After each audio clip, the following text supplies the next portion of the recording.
সামনে দাঁড়িয়ে উর্দিধারী পুলিশ, তাদের সামনেই হাসপাতালের ভেতরে তাণ্ডব চালাচ্ছে প্রায় 100 খানেক লোক। যেন তাণ্ডব চালানোর ম্যান পাওয়ার ম্যানেজমেন্ট চলছে। ক্যান্সারে নেই আর ভয়, NCRI এ হবে এর জয়। আপনাদের ভরসা নেতাজি সুভাষচন্দ্র বোস ক্যান্সার হসপিটাল।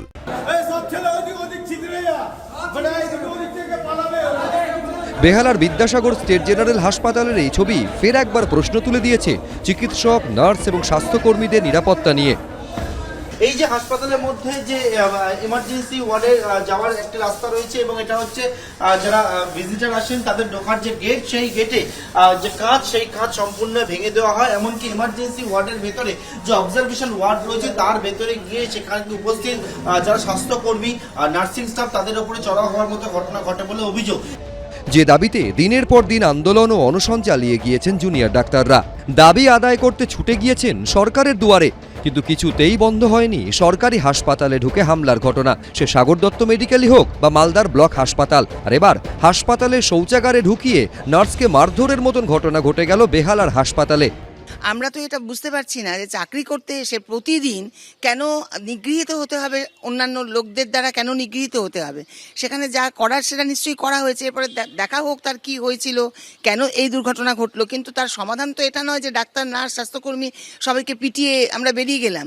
শুনেছি যে কেউ কেউ অ্যারেস্ট হয়েছে, কিন্তু অ্যারেস্ট হয়ে তো তারা ছাড়া পেয়ে যাবে। এমন কিছু দৃষ্টান্ত থাকুক শাস্তি নিয়ে, যাতে করে এর পরের ঘটনাটা ঘটার আগে অন্তত তারা দু একবার ভাবে।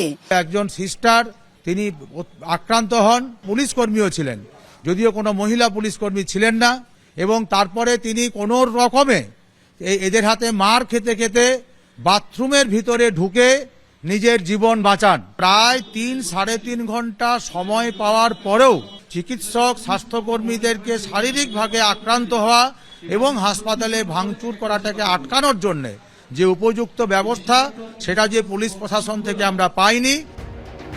ঘটনার তীব্র প্রতিবাদ জানিয়েছে জুনিয়র ডাক্তারদের সংগঠনও। এই ঘটনাগুলো এটাই বারবার প্রমাণ করে যে আমাদের যে পয়েন্ট, আমাদের যে দাবিগুলো ছিল সেগুলো কতটা ভ্যালিড। যে এখনো এত কিছুর পরেও কি করে একটা হাসপাতালে ঢুকে 200 জন তারা অ্যাটাক করতে পারে।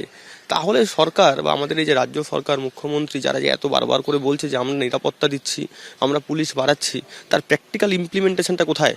তাহলে এগুলো কি শুধুই মুখের কথা নয়? সরকারি হাসপাতালে বহিরাগত তাণ্ডব রুখতে আর কবে করা হবে প্রশাসন, উঠছে প্রশ্ন। ঝিলম করঞ্জাই, পার্থপ্রতিম ঘোষ, এবিপি আনন্দ।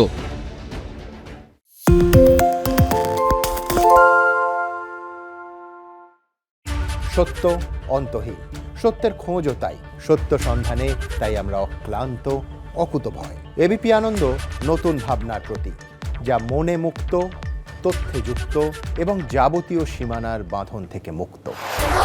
সীমা না শব্দটির মধ্যে লুকিয়ে আছে মানা শব্দটি, যেন চোখ রাঙানি এক অদৃশ্য বেড়াজাল, যা আটকে রাখে আমাদের এক ছোট্ট গণ্ডির মধ্যে। একমাত্র সঠিক খবরই গড়ে তুলবে এক মুক্ত সমাজ। সেই জগৎ গড়ার লক্ষ্যে কোনো সীমানার ঠুকুটি আমরা মানব না। এবিপি আনন্দ এগিয়ে থাকে, এগিয়ে রাখে।